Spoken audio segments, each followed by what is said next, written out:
Assalamualaikum Sobat Muslim. Nabi Sulaiman alaihissalam merupakan anak dari Nabi Daud alaihissalam.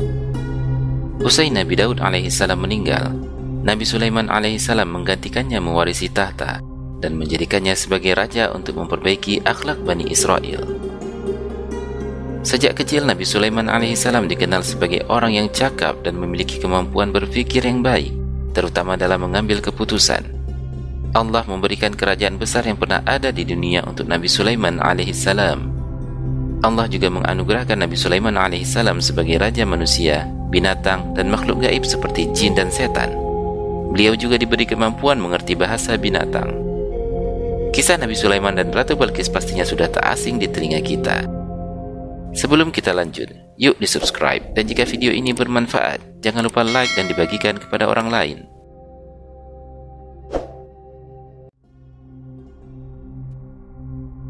Al-Kisah usai Nabi Sulaiman alaihissalam membangun Baitul Maqdis dan menunaikan haji, ia melakukan perjalanan ke Yaman.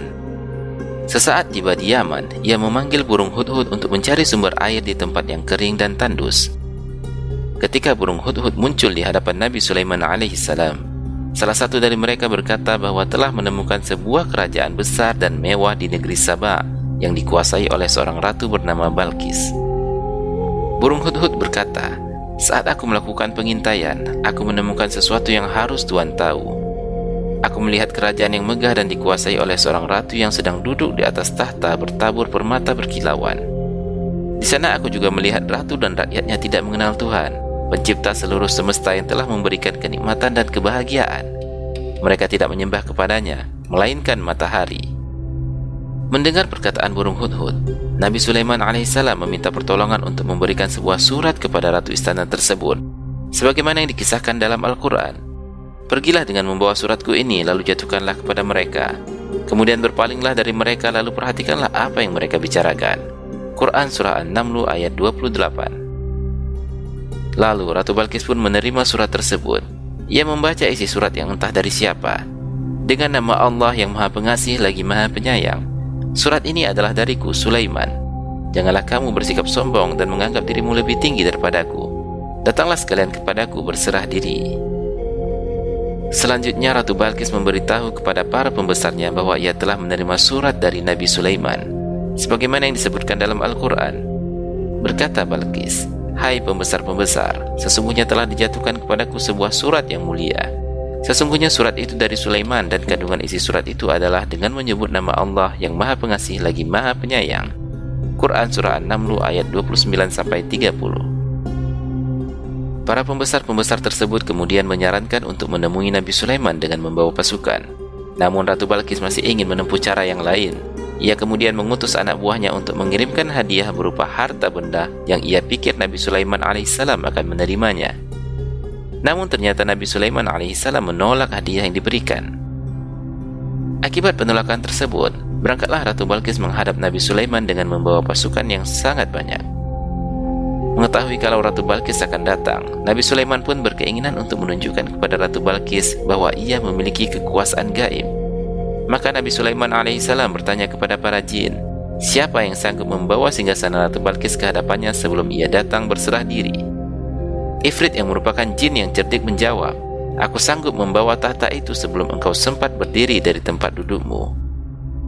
Jin Ifrit menyanggupi permintaan Nabi Sulaiman alaihissalam untuk mendatangkan istana Ratu Balqis, sebagaimana yang dikisahkan dalam Al-Quran.